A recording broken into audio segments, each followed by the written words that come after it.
Guys, PCM वाला में आप सबका स्वागत है। आज हम क्लास 9th का चैप्टर नंबर 1 नंबर सिस्टम्स को पढ़ेंगे और पहले तो उसका इंट्रोडक्शन देखेंगे, उसके बाद एक्सरसाइज करेंगे। First exercise 1.1। तो इंट्रोडक्शन में कुछ नंबर सिस्टम्स हैं कि नंबर के कौन कौन से सिस्टम्स होते हैं। नंबर सिस्टम्स का मतलब है कि नंबर ने कितने सिस्टम्स बनाए हैं, अलग अलग नंबर्स है। जैसे कि मान लो एक आदमी किसी को काम देता है कोई, ठीक है, और बहुत सारे लोग अलग अलग काम करते हैं। तो वैसे ही नंबर सिस्टम्स में भी बहुत सारे अलग अलग नंबर है जो अलग अलग मतलब उनकी डेफिनेशन है और एग्जांपल्स भी अलग अलग है। तो आज हम यही समझेंगे। सबसे पहला है नेचुरल नंबर। आपने क्लास 8th या क्लास 7th में नेचुरल नंबर को पढ़ा होगा, आज वही रिवाइज कर रहे हैं। तो all counting numbers are called natural number starting with 1 such as. आपने बचपन में काउंटिंग सीखी होगी 1 2 3 4 5 6 7 8 9 10 11 12 13 14, है ना। तो उसके अंदर काउंटिंग जितने भी काउंटिंग नंबर है 1 से स्टार्ट होते हैं, ठीक है। 1 से लेके वो इन्फानाइट तक जाते हैं, ठीक है। ये हो गई नेचुरल नंबर की डेफिनेशन। अब हम पढ़ेंगे second whole number. Whole number में क्या होता है कि all counting number together with number 0 are called whole number. सारे काउंटिंग नंबर में सिर्फ एक ज़ीरो को हमें ऐड कर देना है, यानी वो स्टार्ट कहाँ से होगा, ज़ीरो से। 0 1 2 3 4 5 6 7 8 9 10 11 12 13 14 15 16 एक्सेट्रा, ठीक है। अब हम बात करेंगे इंटीजर्स की, ठीक है। इंटीजर्स में क्या होता है, a number which is not a fraction such as 1 2 3 0 1 -1 -2 -3 4 5 etcetera etcetera, ठीक है। तो एक नंबर है जिसे हम फ्रैक्शन के रूप में नहीं लिखते। फ्रैक्शन का मतलब p/q की फॉर्म में, यानी इसके नीचे और कुछ नहीं होगा, ठीक है। ऐसा नंबर जिसे हम फ्रैक्शन के रूप में फॉर्म में नहीं लिखते हैं और उसके अंदर नेगेटिव नंबर्स भी होते हैं। होल नंबर के साथ साथ उसके अंदर नेगेटिव नेचुरल नंबर्स, एक तरह से नेगेटिव नेचुरल नंबर्स मान लीजिए, वो भी इंक्लूड हो जाते हैं। तो यही होता है इंटीजर्स। आपने नंबर लाइन देखी होगी, तो नंबर लाइन ऐसी होती है कुछ। ये मैंने ड्रॉ की एक लाइन, सीधी नहीं बन रही, स्केल अभी मेरे पास स्केल से नहीं बना रहा। यहाँ पे होगा 0, यहाँ पे होगा -1 -2 -3, यहाँ पे 1, यहाँ पे 2, यहाँ पे 3, यहाँ पे 4, है ना। ये जो नंबर लाइन है आपने ये बहुत बार पढ़ी होगी। तो इसके अंदर जो ये पूरी नंबर लाइन है, ये नंबर लाइन कभी ख़त्म थोड़ी ना होती है। 4 के बाद पूरा एकदम पूरा इनफाइनाइट तक जाएगा, और ये भी नेगेटिव में भी ये इनफाइनाइट तक जाएगा, है ना। तो इसे ही कहते हैं इंटीजर्स। अब रेशनल नंबर पे आते हैं। रेशनल नंबर को r से डिनोट करते हैं, ठीक है। A number r is called a rational number if it can be written in the form of p/q where p and q are integers and q is not equals to 0। ये कह रहा है कि rational number को r से denote करते हैं, ठीक है, और इसे हम p/q की फॉर्म में लिखते हैं। p/q की मतलब ये जो अभी एग्जांपल है, इसमें ये क्या है, ये है p, ये है q, ठीक है। इतना समझ आ गया। p/q की फॉर्म का मतलब जो उसके अंदर q होगा वो डिनोमिनेटर होगा और जो p होगा वो न्यूमरेटर होगा, ठीक है। फ्रैक्शन की फॉर्म में होना कंपलसरी है रेशनल नंबर में। और आगे क्या कह रहा है, where p and q integers. ये देखिए 1 है, तो यानी ये p एक इंटीजर है, ये q है, q एक इंटीजर है, 4 एक इंटीजर है, 1 भी एक इंटीजर है। तो यहाँ पे p और q दोनों इंटीजर होना कंपलसरी है और q 0 के इक्वल नहीं हो सकता। मतलब अगर मैंने यहाँ पे लिख दिया 1/0, इसके अंदर p कौन सा है, p ऊपर वाला है और नीचे वाला q है, ठीक है। तो अगर ये q 0 के इक्वल हुआ तो ये रेशनल नंबर नहीं होगा, ठीक है। इतना समझ आ गया। अब हम आगे देखते हैं। अब हम बात करेंगे इर्रेशनल नंबर की, यानी रेशनल नंबर का अपोजिट है थोड़ा। ठीक है। Number which can not be written in the form of p by q, ठीक है। उस एक नंबर है जिसे हम p बाई क्यू की फॉर्म में नहीं लिख सकते हैं, ठीक है, are called irrational number where p and q are integers and q is not equals to 0। ऐसा नंबर जिसे हम p बाई क्यू की फॉर्म में नहीं लिख सकते हैं, ठीक है, और p और q उसके अंदर इंटीजर्स होते हैं और q 0 के इक्वल नहीं होता है, ठीक है। तो इसके अंदर हम लोग एग्जांपल देखते हैं। √2, अब √2 हम p बाई क्यू की फॉर्म में नहीं लिख सकते हैं, है ना। √2, √3, √7, √5, √11, पाई। आप लोग कहोगे पाई की वैल्यू तो 22/7 होती है, वो तो एक रेशनल है, लेकिन पाई की वैल्यू जो 22/7 होती है ये एक अप्रॉक्सीमेट वैल्यू है, इसीलिए पाई भी एक इरेशनल नंबर में आता है। अब जैसे कि आपने कह दिया √4 क्यों नहीं लिया, तो √4 को हम लोग √2 इंटू √2 लिख सकते हैं, है ना। तो ये अंडर रूट में क्या बन जाएगा, √2 का स्क्वायर।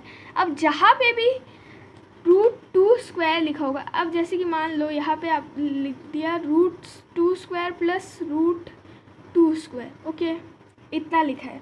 तो अब आप कहोगे इससे मैं ये रूट कट कर देता हूँ, नहीं। अब अगर वो ये मल्टीप्लिकेशन में होगा तब आप कर सकते हो रूट को कट, लेकिन अगर ये सिर्फ एक मतलब ये एडिशन में होगा तो आप रूट को कट नहीं कर सकते हो। आपको ऐसा लिखना पड़ेगा 4 ये 2 स्क्वायर 4 √4 प्लस √4 इक्वल्स टू √8, ठीक है। ऐसे अंडर रूट में ऐसे लिखना पड़ेगा √4 प्लस 4 इक्वल्स टू √8, ठीक है। अब ये जैसे कि √2 स्क्वायर है, ओनली √2 स्क्वायर है, तो हम इस स्क्वायर से ये रूट कट कर देंगे तो आंसर क्या आएगा 2। और 2 एक p बाई क्यू की फॉर्म में हो सकता है क्योंकि 2 के नीचे कुछ नहीं है, इसका मतलब डिनोमिनेटर में 1 है, ठीक है। इतना समझ आ गया। अब हम पढ़ते हैं रियल नंबर्स को। रियल नंबर्स क्या होते हैं, real numbers are the collection of all rational and irrational number.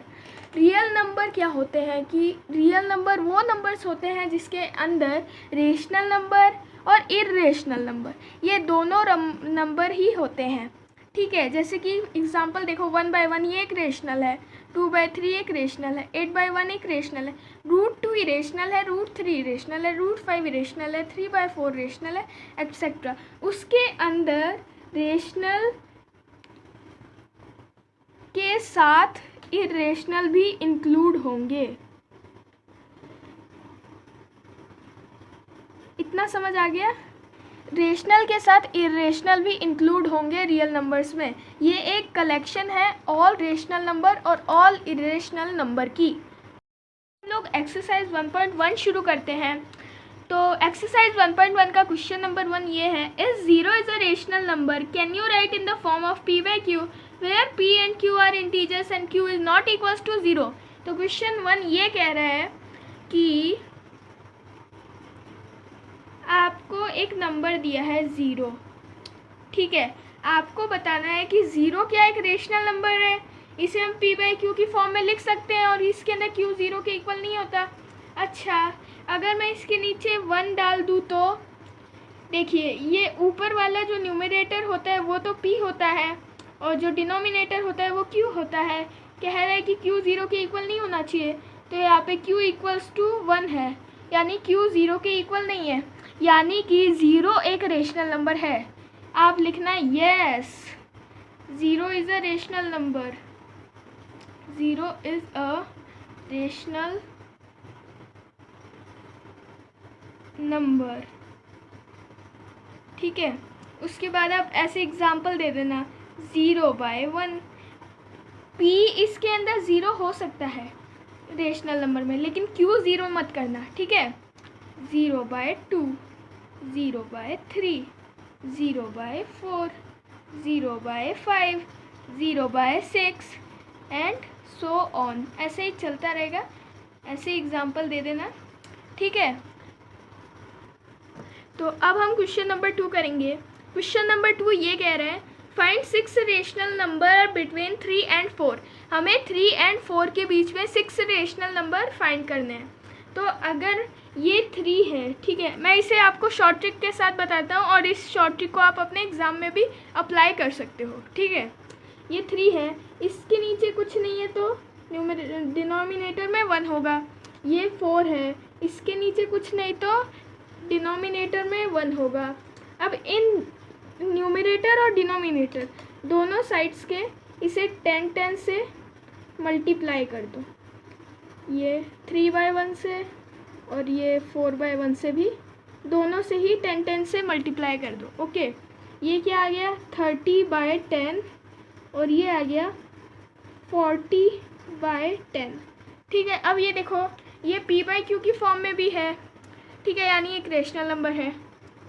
अब यहाँ से लिख दो 31/10, 32/10, 33/10, 34/10, 35/10, 36/10। ये हो गए 6 रेशनल नंबर। ये शॉर्ट ट्रिक कुछ कंडीशंस में ही अप्लाई होगी, जब आपको जो डिनोमिनेटर है वो सेम गिवन होगा। मैं आपको अगली एक्सरसाइज में बताऊंगा कि अगले लेक्चर में बताऊंगा कि जब डिनोमिनेटर सेम नहीं हो तो भी एक शॉर्ट ट्रिक है, ठीक है, उसको भी मैं अप्लाई करवाना सिखाऊंगा। अब हम करेंगे क्वेश्चन नंबर 3। क्वेश्चन नंबर 3 ये कह रहा है find 5 rational number between 3/5 and 4/5। 3/5 and 4/5 के बीच में 5 रेशनल नंबर फाइंड करने हैं। तो हम वही शॉर्ट ट्रिक अप्लाई करते हैं बिकॉज इसके अंदर भी डिनोमिनेटर सेम है। हम लोग अगली एक्सरसाइज में बताएंगे आप सबको कि डिनोमिनेटर सेम नहीं होगा तो कौन सी ट्रिक से ज़्यादा जल्दी कर सकते हैं हम लोग। तो अभी हम लोग अपनी वही वाली ट्रिक से करते हैं। 3/5 और 4/5 को डिनोमिनेटर और न्यूमरेटर दोनों को 10 से मल्टीप्लाई करना है। 30/50 एंड 40/50। अब इसके अंदर 5 रेशनल नंबर ले लो। 31/50, 32/50, 33/50, 34/50, 35/50, ठीक है। तो अब हम क्वेश्चन नंबर 4 करेंगे। क्वेश्चन नंबर 4 का first part, state whether the following statements are true और false, give reasons for your answer. First part कह रहे हैं every natural number is a whole number. क्या सारे नेचुरल नंबर्स जो होते हैं वो होल नंबर होते हैं?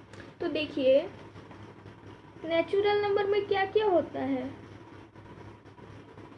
नेचुरल नंबर यही तो होता है 1 2 3 4 5 6 7 8 9 एंड सो ऑन, ठीक है। और होल नंबर में क्या क्या होता है? होल नंबर उसके अंदर 0 से शुरू होता है, स्टार्टिंग विथ 0, हमने पढ़ा था 0 1 2 3 4 5 6 7 फिर सो ऑन, ऐसे ही, ठीक है। अब देखिए ये कह रहा है, हमने सबसे पहले नेचुरल नंबर भी लिख लिए, होल नंबर भी लिख लिए। Every natural number is a whole number. क्या सारे ये जो 1 से लेके सारे नंबर्स हैं ये होल नंबर में हैं? तो इसका आंसर है, क्योंकि देखिए ये सारे नंबर होल नंबर्स में भी है। ये देख सकते हैं, ये 1 से स्टार्ट हो रहा है, ये 0 से। अगर आपको ये कहता कि सारे नेचुरल नंबर क्या सारे होल नंबर है, तब आप कहते फॉल्स, क्योंकि उस वक्त सारे नेचुरल नंबर सारे होल नंबर नहीं हो सकते, क्योंकि होल नंबर में 0 भी इंक्लूड होता है, इसीलिए। तो इसका आंसर होगा ट्रू। और मैंने आपको रीज़न बता दिया है, क्योंकि नेचुरल नंबर में 1 2 स्टार्ट होता है, होल नंबर में भी 0 से स्टार्ट होता है, सो मतलब इनफाइनाइट तक चलता है दोनों में। और होल नंबर में 1 से लेके जितने नेचुरल नंबर होते हैं वो होल नंबर में होते हैं। बस होल नंबर में एक ही डिफरेंस है कि 0 भी उसके अंदर इंक्लूड होता है। अब जो सेकंड क्वेश्चन है वो कह रहा है every integer is a whole number, सारे इंटीजर होल नंबर होते हैं क्या? देखिए इंटीजर में क्या क्या आता है, सारे नेगेटिव भी आते हैं उसके अंदर, और पॉजिटिव भी आते हैं, है ना। ये तो होता है इंटीजर्स, नेगेटिव भी आते हैं और पॉजिटिव भी आते हैं। कह रहा है कि सारे इंटीजर होल नंबर होते हैं। अब देखिए होल नंबर कहाँ से शुरू होते हैं, 1 0 1 2 3 4 5 6 so on, है ना, यही तो होता है ना। तो देखिए सारे इंटीजर तो होल नंबर नहीं हो सकते, क्योंकि उसके अंदर नेगेटिव नंबर भी होते हैं और होल नंबर में नेगेटिव नंबर्स नहीं होते। तो इसका सिंपल सा आंसर है फॉल्स, ठीक है। तो अब हम लोग पार्ट 3 करेंगे। पार्ट 3 कह रहा है every rational number is a whole number. क्या सारे रेशनल नंबर होल नंबर होते हैं? सारे रेशनल नंबर में तो देखिए बहुत सारी चीज़ें आती है, 1/2, 1/4, 5/3, 5/6, ऐसे ही बहुत सारी चीज़ें आती रहती है ना, ETC एक्सेट्रा। और होल नंबर कहाँ से शुरू होते हैं, 0 1 2 3 4 5 6 7 फिर एक्सेट्रा। तो देखिए इसके अंदर फ्रैक्शन भी यूज़ हो रहा है, जबकि होल नंबर में फ्रैक्शंस नहीं होते हैं। इसका मतलब इसका सिंपल सा आंसर है फॉल्स। साइड में एग्जांपल दे देना, example of rational number is 1/4, 1/2, 5/3, 6/2। ठीक है, आज की वीडियो यही तक थी। अगर आपको वीडियो अच्छी लगी हो तो वीडियो को लाइक कर देना, चैनल हेल्पफुल लगा हो तो चैनल को सब्सक्राइब कर देना, और अगर आपको मज़ा आया होगा तो हैशटैग नीचे कमेंट में #fun लिख देना। तब तक के लिए बाय बाय।